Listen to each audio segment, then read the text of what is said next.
I'm going to talk a little bit about intrinsic value just to sort of set the scene.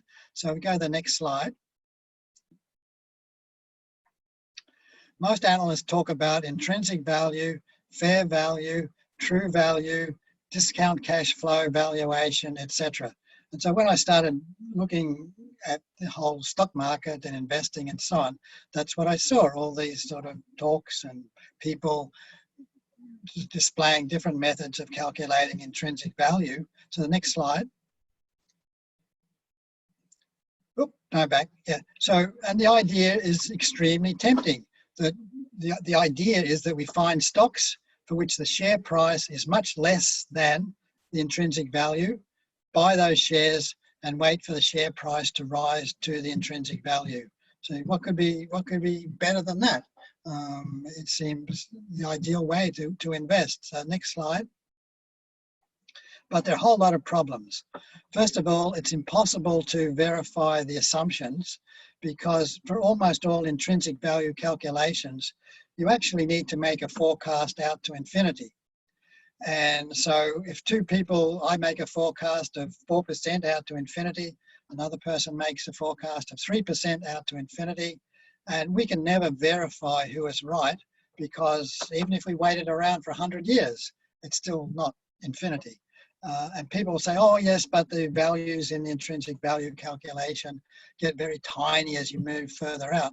But those tiny values in the series can allow you to get almost any result at all that you want. So next slide, I'll just click. And there are actually dozens of different methods to calculate intrinsic value with huge range of outcomes. Next one. And this is perhaps the most important one, and I've never really seen anyone address this apart from within Conscious Investor. There's no time component within intrinsic value calculations.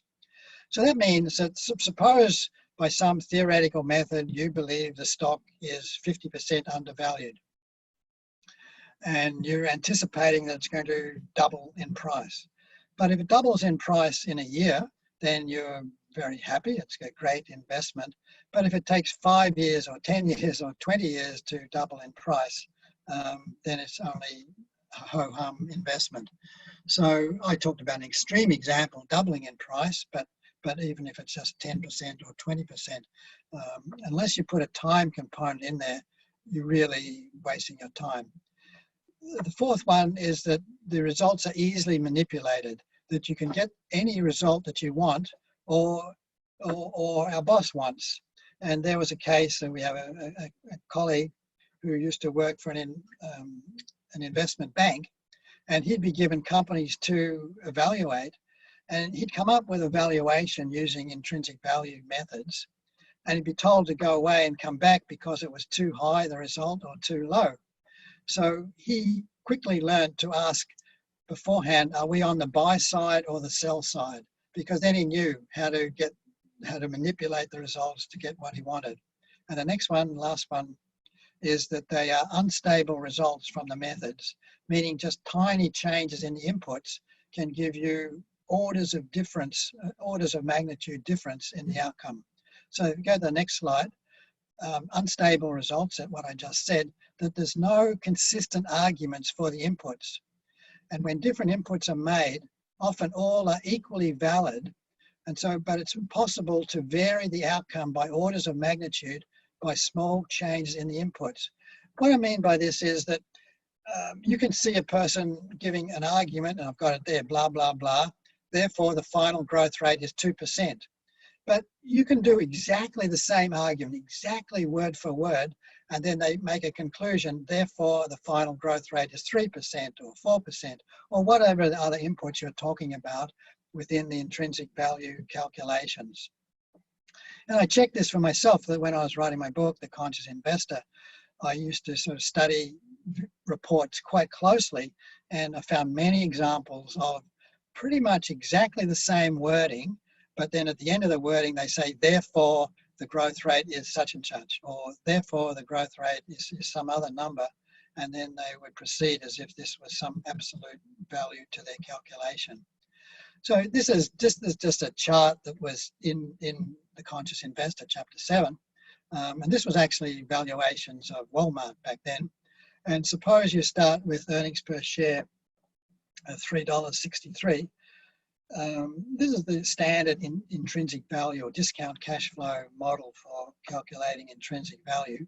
So if you start with earnings per share as $3.63, or it could be free cash flow, but we won't need to look at that now. And suppose initial growth rate is 10%, final growth rate, excuse me, final growth rate is 3%. Discount rate is 12%, then that gives you a result of $67 for the intrinsic value.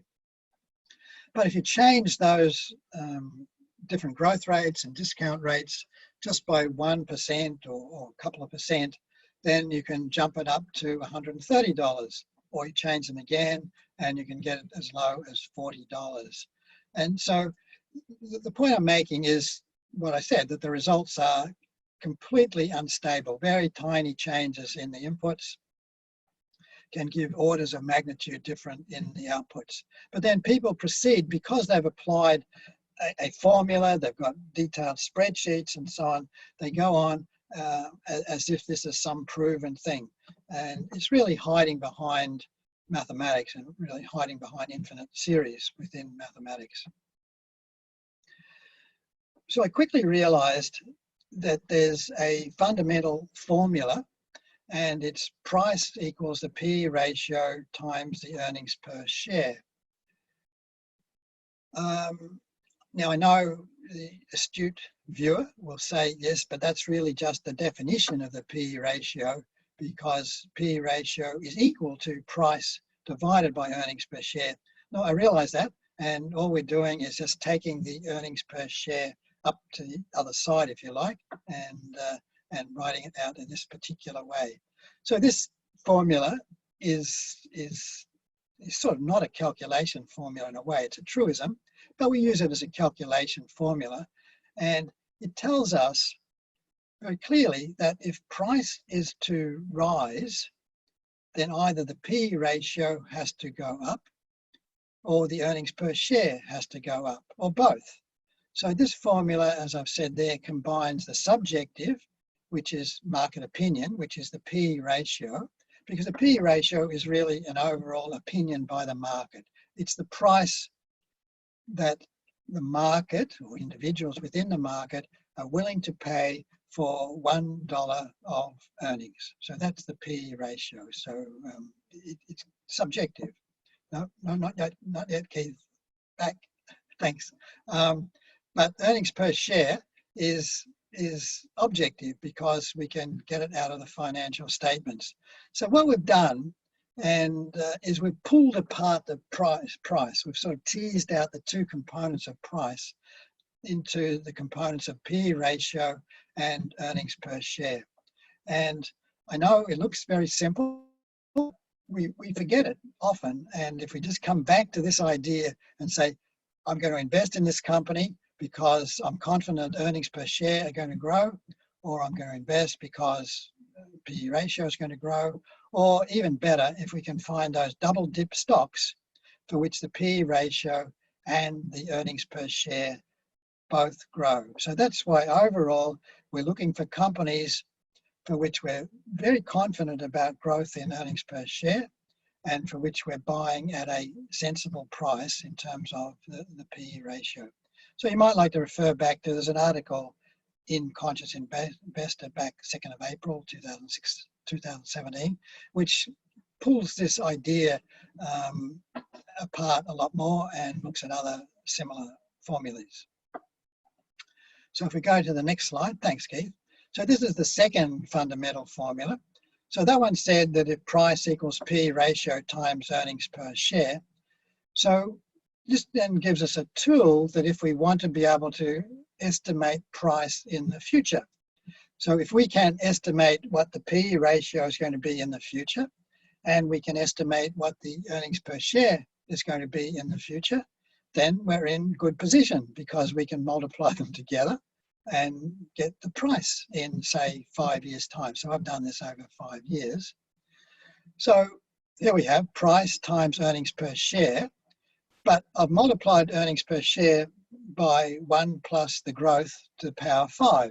So if the growth rate is 15%, say, then we know that 1 plus 15% to the power 5 is approximately equal to 2, because we know that anything, if it doubles in price every 5 years, if it grows by 15%. So this gives us the opportunity now to make an estimate of what the P ratio, of what the price is going to be in 5 years' time. It's a little bit more than that, because we also need to take into account any change in the P ratio, because I've just put a P ratio in there. I'm sort of assuming that it's constant, but the P ratio could be growing or it could be shrinking. Also, we need to estimate whether, or make a decision about we're going to reinvest dividends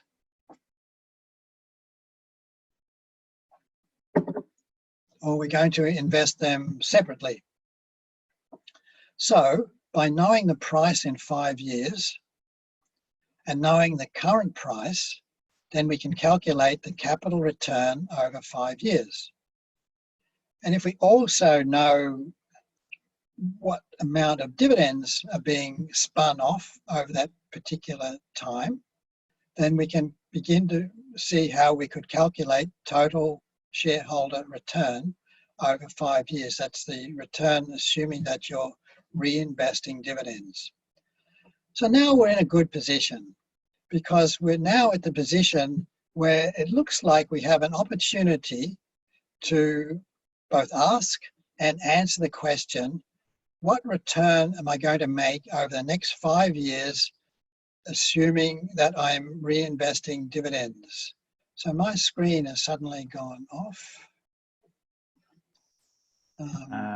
It's looking fine with me. Okay. What suggestions? If you've got a separate copy, you can just continue talking through from your slides, John. Yeah. Can somebody just help me out, Joe? You can all see the slides there. Just want to make sure. Wow. Yes. Yeah. No. All good. Thank you. Gee, this is like when we first started. I'll try. Okay. Oh, now it's come back again. Okay. Yeah. So something's. You'll have to change the internet provider, John. Yes.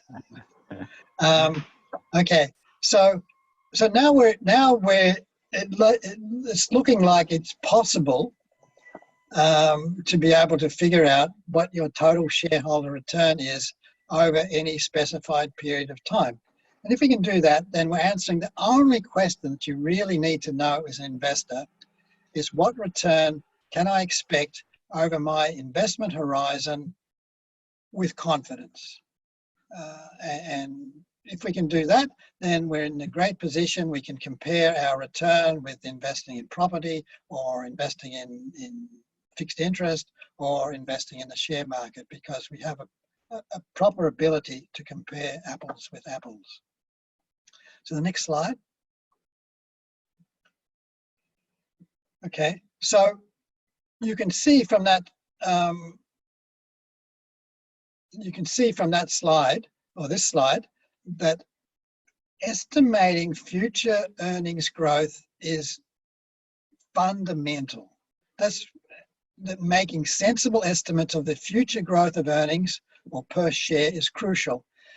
Everything we do in Teaminvest and Conscious Investor is judged by whether it helps us to make those estimates.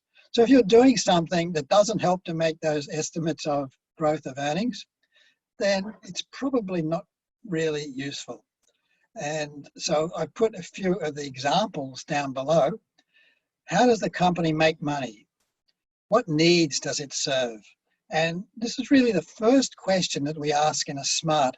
How does the company make money? Or more generally, what needs does it serve? For example, if we take Cochlear and we ask the question, how does Cochlear make money?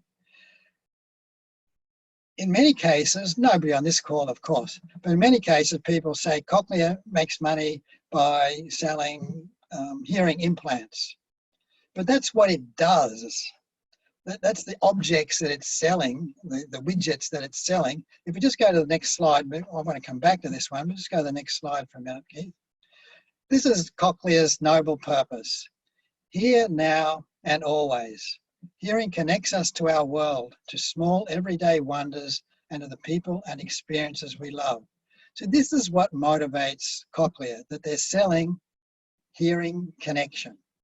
And this now gives us an opportunity that when we're studying Cochlear, to test everything that we're looking regarding Cochlear and pull it back to this noble purpose, and to test if they're really sticking to their fundamental noble purpose. So we just go back, Keith. So if you go back to the SMART reports and look at the first few paragraphs, the question always says, how does the company make money? And I really encourage you to sort of think that through. What needs does it serve? Does it provide hope? Does it provide family connection or hearing or ability to understand the world better, like for travel companies and so on? So that's how does the company make money? It's noble purpose. But the other thing we look at is debt levels. And we know that higher levels of debt make the companies more risky. If everything goes fine, then everything goes fine. And then that's great.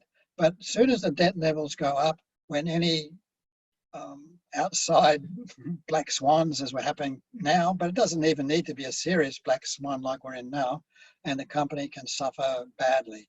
And we see the situation with Virgin, with billions of dollars in debt, and it was fine if society or the world, the economy just kept going the way it was, then it's fine. They can get away with that huge amount of debt. But as soon as you get a serious difficulty, then there's problems for the company. Economic moats, that's always a sort of the second area that we look within the SMART reports. What is it that makes that company special, that allows us to be confident about continuing growth of earnings per share, and allow us to be confident that its return on equity is going to grow? And all companies have economic moats, and many companies can have the same economic moat.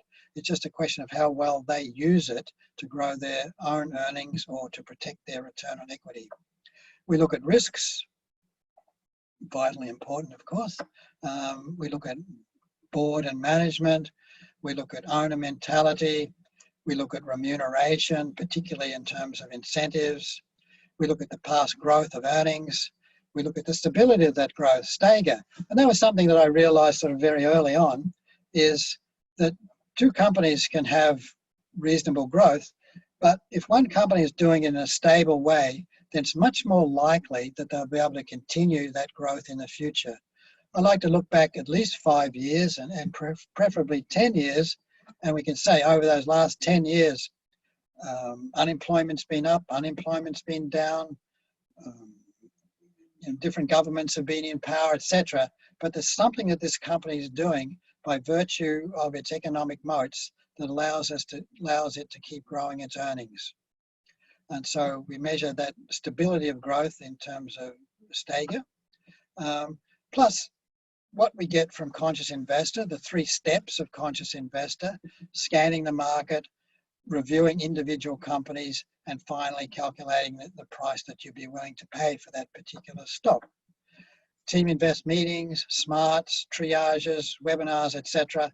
They're all designed to give us more and more confidence that earnings per share will be at a significantly higher level in the future. All right, next slide. Yeah, we go past that. So this brings us to the core formula of Conscious Investor, which we call STRET, which stands for stock return, assuming that you're reinvesting dividends. So assuming the formula is accurate and has been tested and the inputs are appropriate, it will calculate for you the total return over your investing period, assuming that dividends are reinvested. And then we can put into there what degree of confidence we require in the output of STRET. So next slide. So this is the final return page in Conscious Investor. I know the numbers are a little bit small and maybe a bit hard for some people to see, but you've all seen this page many, many times, I know. And this is the return page within Conscious Investor. The top half of the page is historical data, and in the bottom section, or bottom third or so, is the calculations involving STRET-D. And I put a little box around STRET-D there. And it says that if you put these particular inputs into the calculation, and these are what we call the default inputs, then your return over the next 5 years will be 24.19%. Now, this is an exact calculation, but it's based on the validity of your inputs. But the important thing about these inputs is that they're all testable. There's no inputs here that I believe the discount rate out to infinity is going to be 3% or 4% or 5% or whatever.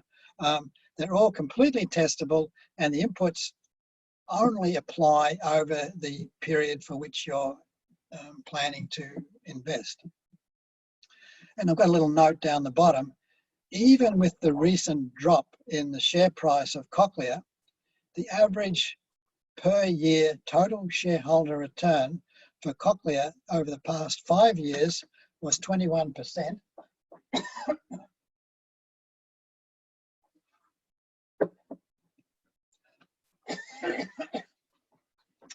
And before the drop, the average total shareholder return was 26%. So they're pretty close to what that STRET-D calculation is there.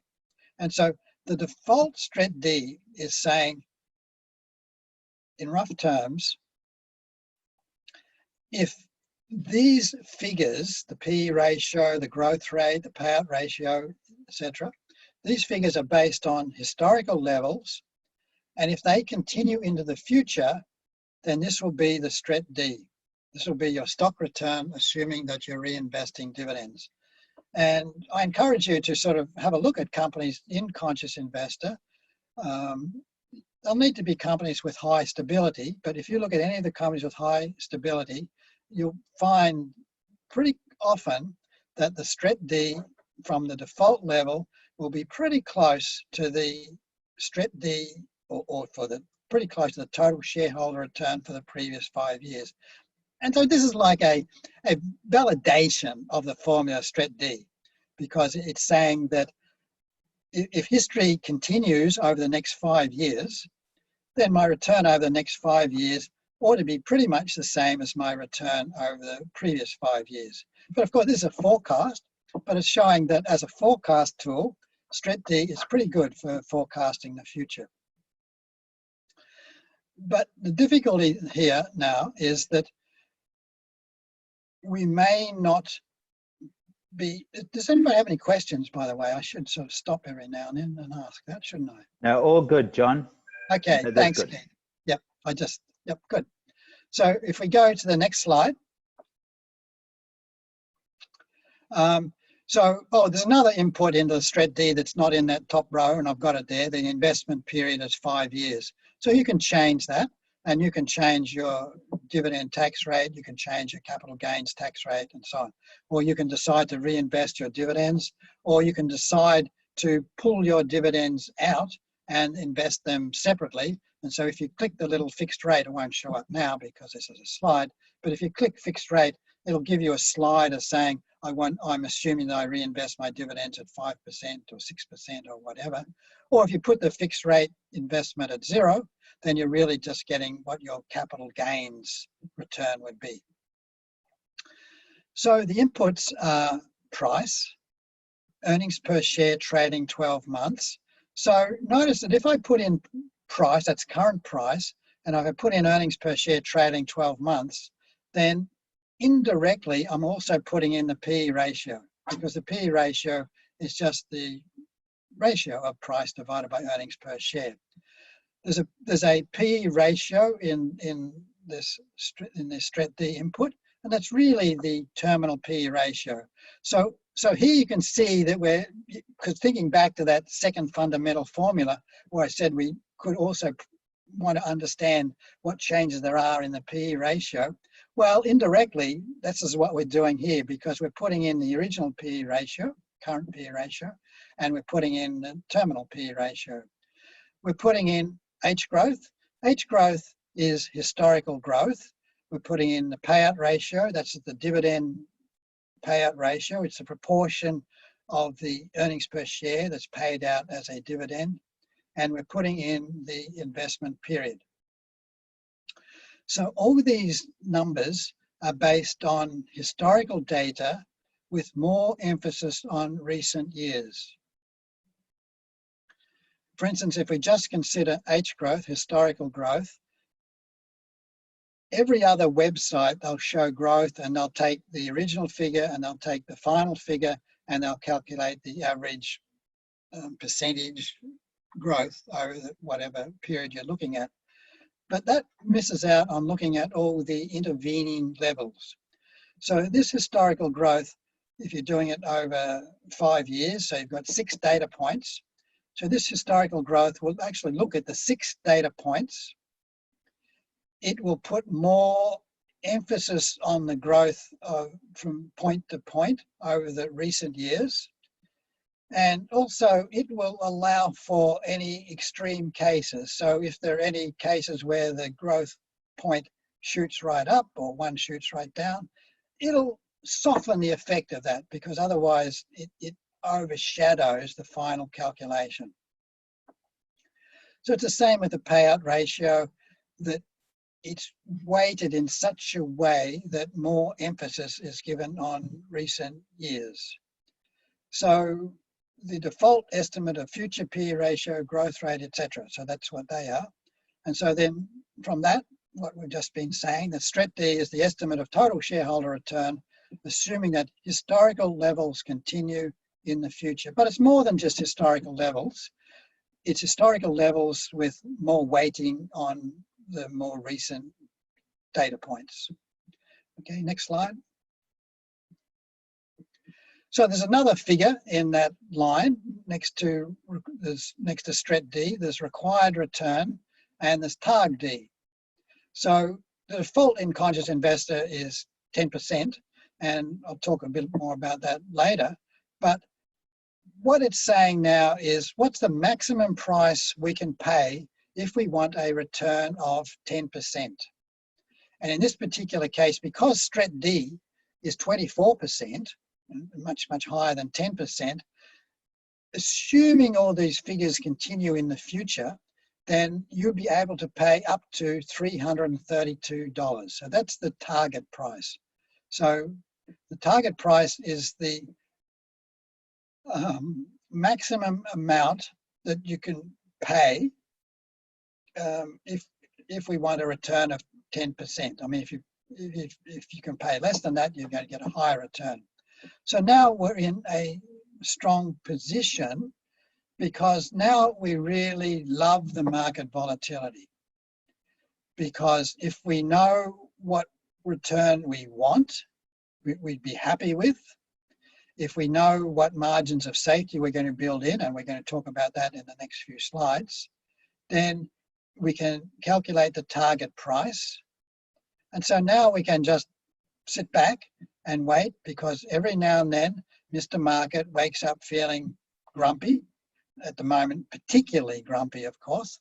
But Mr. Market wakes up feeling grumpy and offers to sell you the stock you want at the price that you're willing to pay. So now market volatility becomes your friend. As Benjamin Graham said many, many years ago, in the short term, the stock market is a voting machine, people voting up, people voting down. It's like a beauty pageant, but in the long term, it's a weighing machine, weighing value. But it's those short-term votings, if you like, that allow us to get the stock we want at the price that we're willing to pay, which in other words means getting, because it's not just the price we're willing to pay in terms of, oh, this is just another intrinsic value calculations. TARG D is not, I must emphasize, not just another intrinsic value calculation. It's completely different to intrinsic value, because it's talking about return. It's saying this is the price maximum price I should pay if I want to get a particular return. It's not some pseudo absolute number that's supposed to be, this is the true value of the stock. So next slide. So then I talk about margin of safety, and Benjamin Graham said that the three most important words in investing are margin of safety, because the margin of safety allows us to protect ourselves against negative changes from historical levels. If history completely repeats itself, then fine, we know what the return is going to be to quite a high degree of accuracy. But we know that that's not the case, and as we know, stuff happens. And so within the calculation, there are three areas where we are vulnerable. We're vulnerable in terms of the growth rate. Maybe the future growth is not going to be as high as the past growth rate. We're vulnerable in terms of P/E ratio, which is market opinion. Maybe the future P/E ratio is not as high as past payout ratio, past P/E ratio. And we're vulnerable in terms of the payout ratio. Maybe the dividend payout won't be as high in the future as it's been in the past. So growth is like company business, P/E ratio is market opinion, and payout ratio is board action. So we're vulnerable in terms of company growth, market opinion, and board decisions. And so we want to protect ourselves against those. And so the next slide.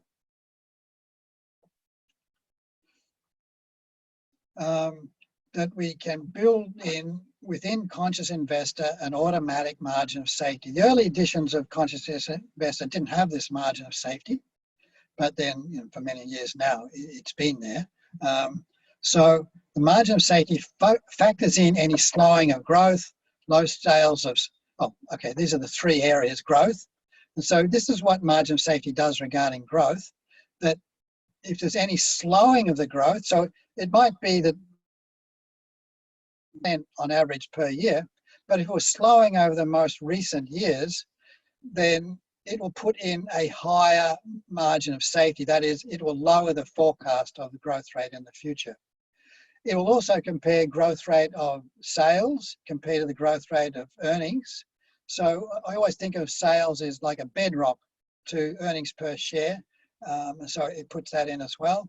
And if the stability of earnings growth is low, it'll put in a bigger margin of safety. That is, it'll make a lower forecast because it'll say we are less confident about future growth rate of earnings. Same with the P/E ratio. The margin of safety puts more weight on recent P/E ratios. And the payout ratio, the margin of safety puts more weight on recent payout ratios. Oh, typo there. But it also factors in high debt. And we've seen that.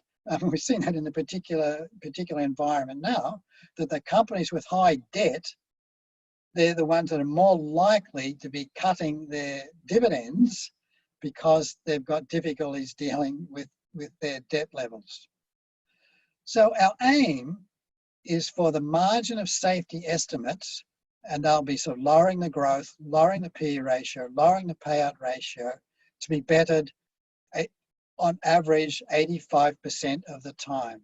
And so when I began looking at how should I calculate these margins of safety, not only what rules should I build in there, but what degree of significance should I give to the factors within the rules. And my aim was that I wanted to be in a way that for 85% of the time, the actual growth rate, P/E ratio or payout ratio will exceed the margin of safety. So the last point there is that we want to avoid negative surprises, but we welcome, in fact, we positively love positive surprises. Now this 85% of the time, certainly they're large scale studies, but they're over years of time as well. You can still have periods in the market where this is not going to happen exactly 85% of the time, every year, year after year, you know, for every different market, whether it's Australia, the USA, or whatever. But over time, all my studies have shown that the margins of safety avoid negative surprises 85% of the time. So the next slide. So I want to now look at a few examples, and we're going to put in required rate of returns. Now, you know that the default within Conscious Investor is 10%. And that default arose because many years ago, probably 20 years ago, a quote by Buffett said he only invests in companies for which he's confident of making at least 10% return after tax, or 7% return, 10% return before tax, or 7% return after tax. But that was a time when interest rates were much higher, and we know now interest rates are just a few percent at best. In fact, you can get mortgages now for 2.8%. The other thing to consider is that 10% is a global figure within all of Conscious Investor. And so I want to encourage people to think seriously about the whole notion of required rate of return. And the easiest way to do it, and this was first introduced to me by Howard, is just to consider that you have two choices. You can leave your money in the bank, or you can invest in Cochlear. And we ask the question, what rate of return would I want before I would take my money out of the bank and invest in Cochlear? Now, of course, we all want 15% or 20%, and that's what we aim at in Conscious Investor. We say that over time, we anticipate getting a return of 15 to 20%. And there's good evidence why we say that. But this is trying to lock in the worst case scenario. Always saying, I've got the two choices, in the bank or I invest with Cochlear, or in the bank or I invest in TNE, or in the bank and I invest in NIB, NHF. And I put some numbers here, 7%, 5%, and 7%. As much as anything as well, they're a way of comparing two companies. We say, look, I really love Cochlear, but I just don't think it has the economic moats. And you may disagree with what I'm saying. I'm just sort of trying to give you an idea of how you can think this through. You know, I love Cochlear, I can see what it does, etc. But I think it's a bit too vulnerable to government decisions, perhaps, or health, government decisions about what they're going to subsidise regarding, new cochlear implants, etc. Whatever it is, or worried about a competitor, for example, that I would want a return of 7%, whereas for TNE, I feel that they have such strong economic moats, such sustainable competitive advantage that when they have a contract with a council, then there's very, very low chance of that council ever cancelling that contract. So think of those in that particular way. And so then I say we use the automatic margin of safety inputs in Conscious Investor unless there's very good reasons to change any of them. So I strongly encourage you just to use what the numbers are. When you're comfortable with them, then you can begin to change them and slightly tweak them, generally make them stronger margins of safety. But I wouldn't be in a rush to do that. And here's a quote from Buffett. He says, I only now know how to evaluate a handful of companies, and only then when I use a range of values rather than some pseudo-scientific numbers. So Buffett is really encouraging us to put in ranges of values. But with the automatic margin of safety, the attempt was to make the lower end of that range. In a certain sense, we're trying to lock in the worst case scenario by leaving the upside open. Now, I know the real worst case is everything goes to zero. So it's not a real worst case, but we think of in terms of a worst case or extremely bad case. And that's the lower end of Buffett's range of values, while leaving the upside open.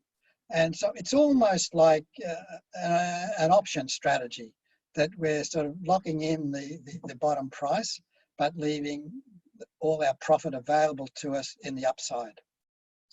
So now we're just going to look at these three companies a little bit. So if we go to the next slide.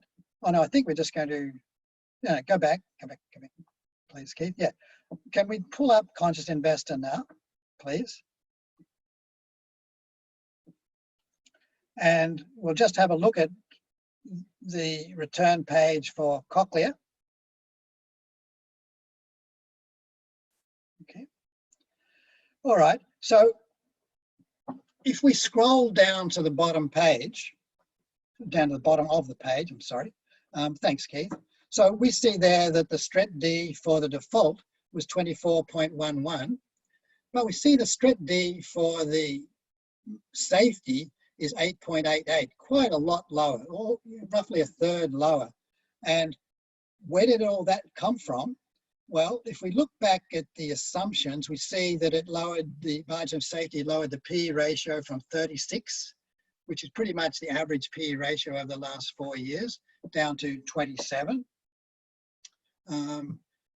That 36 is, the current PE is 35. That 36 there is actually a weighted average of historical levels. So we often get the question, why is the current PE different from the PE ratio in the default level?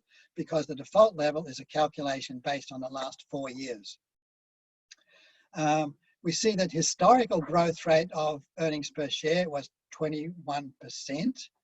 If we scroll up, Keith, just for a moment, and we see that's the 21% there, but we see that the growth rate of sales per share was only 12%, quite a lot lower. So Conscious Investor recognizes that sales growth is a lot lower, and it says, well, look, that's great. We congratulate Cochlear for growing their earnings so much faster than sales. But to do that, they have to keep growing their net profit margin and increasing efficiencies, etc. And so they're pretty high net profit margins. And over the last, well, since 2014, they've been growing pretty strongly. And so that's enabled them to grow their earnings considerably faster than their sales. But we are conservative investors. We don't want to sort of be buying into Cochlear based on an assumption that net profit margin is going to continue at that pretty strong rate. So the automatic margin of safety dropped the growth rate down to 11%. The payout ratio is pretty constant because nothing changed pretty much with the historical levels of the payout ratio, 69s or 71s over the last 4 years. So pretty much constant. So that stayed the same. But it ended up that the STRET D this time is 8.9%, 8.88%, which is just a little lower than our default required rate of return was 10%. But what did we say before we wanted to get from Conscious Investor, or wanted to get from Cochlear, investing in Cochlear? We said 7%. So Keith's going to copy the safety row down, and then he's going to try and change the required return to 7%, and then click calculate. And we could click save if we wanted to as well. And that'll just take it back up to the saved line. And now you can see that the price has changed. The price was $172, but now it's dropped down to $198. And so it's showing in green because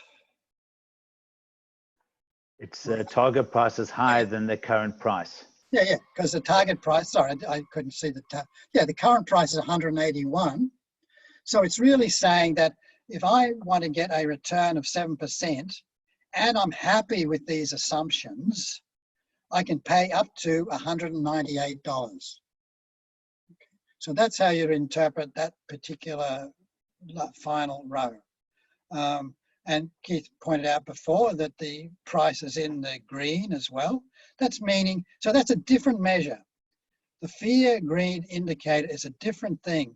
It's just saying that if I look at the P ratios over the last 4 years, currently it's in the lowest quartile of those P ratios over the last 4 years. So it's not directly related to STRET calculations and so on. So it's a confirmatory type of measurement.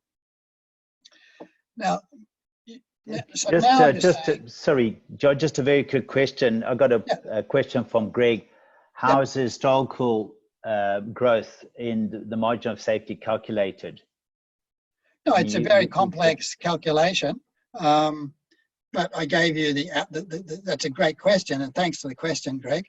But it's not something that we can sort of pull out. But in broad terms, it's what I said before. If earnings are slowing, it will put in a bigger margin of safety or a lower forecast of future growth. If the sales growth is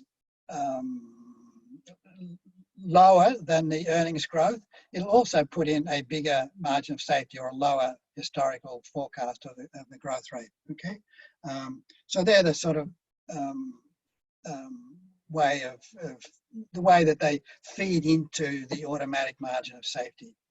And the advantage of the automatic margin of safety is it really allows apples to be compared with apples. Because Benjamin Graham said the 3 most important words in investing, as I said before, is margin of safety. But his was a qualitative idea. And the idea of the quantitative within Conscious Investor is allows you to be able to compare different possible investments. I'm sure you're going to do some what ifs, John, but I've got on that scenario, I've got Hamish asking, what's the best way to incorporate a sudden change within CI? For example, the 268 million patent infringement, the court decision against Cochlear.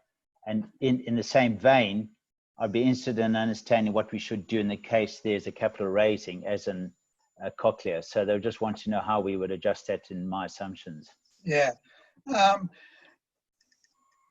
They usually, well, a number of places, I mean, it's just all the margins of safety can be lowered. So it's up to you to sit back and think, how big an impact do I think this is going to have on the future growth of earnings per share? Or what effect is it going to have on the payout ratio? So they're the sort of main 2 places that you would put that in. So the first one was, what was the first one? On that, the fine that they've got for the patent infringement. Yeah, look, and the impact of that. That's outside of Conscious Investor, of course, as we all recognise. And how big an effect do you think that will have on earnings per share in the future? It seems a big number to us, but if you divide it by the number of shares outstanding, how big a number is it? So you could use that to sort of lower the EPS TTM, if you liked. Instead of $5.107, you'd have to do that calculation outside of Conscious Investor. But Keith had just copied down, and he's put in $4. And so if you recalculate that, I've also just changed historical growth, just an assumption, just as a concept. Okay. Yeah. So now we do the calculation. And yeah, the target price now has dropped a huge amount to $115. But that's a huge drop in earnings per share from $5. That's a 25% drop in earnings per share. It'd be more like 10 cents or something, I would imagine, the effect. Why don't you just put in $5? Calculate. I've also got the growth here. I can't believe it'll be 8. I can change that to 10. So it'll be even a worse case than margin of safety. Yeah. So Buffett did say to put in ranges of values rather than some pseudo-scientific numbers. So this is up to you to sort of begin to refine your numbers. But if there's too much stuff going on and you're thinking, oh no, I'm going to have to change this, I'm going to have to change that, then a broad rule of thumb is move on. Move on, because there's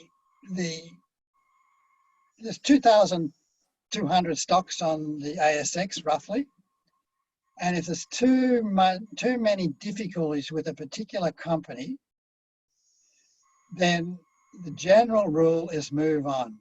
The biographer of Warren Buffett said that there are two outstanding features of Buffett.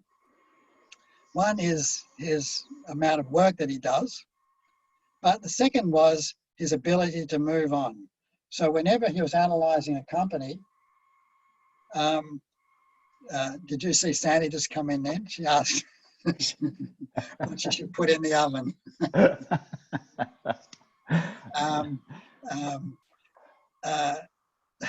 I lost my train of thought.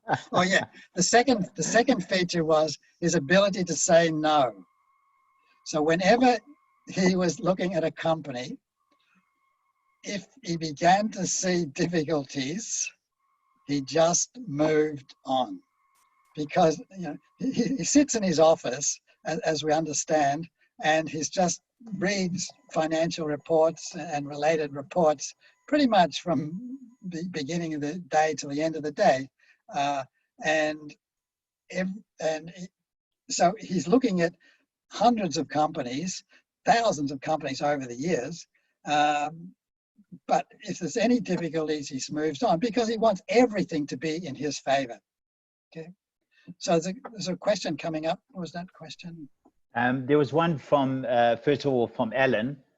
I would be interested in understanding what we should do in the case there's a capital raising, as in the case with Cochlear, and you should change the required return to 7%. So I think we've covered that. Yeah.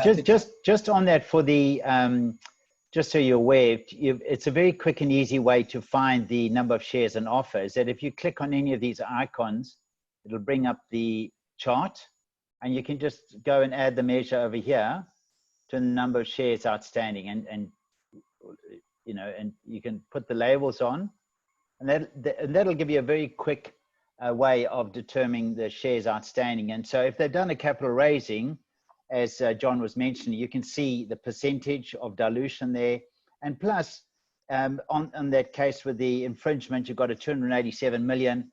You can deduct that from the current earnings, just doing it on the back of a fag packet, but then divide that amount that's left over to get a new EPS TTM. So that's a very quick and easy way for you to calculate that. And as John said, you don't have to be too scientific about it. That'll give you a very good starting point which to work with. Yeah. And capital raising, I mean, it always depends what you do with the capital. And so if your new capital is earning the same return on equity as your past capital, so there's no problem. I mean, everything's going to keep growing. The worry always is that capital is not used as efficiently or as effectively as the old capital. So you have to look at the marginal, I mean, in theory, you look at the marginal return on equity, because then you can know how well they're using that extra capital. So these are all getting into more levels of detail than we can really deal with here.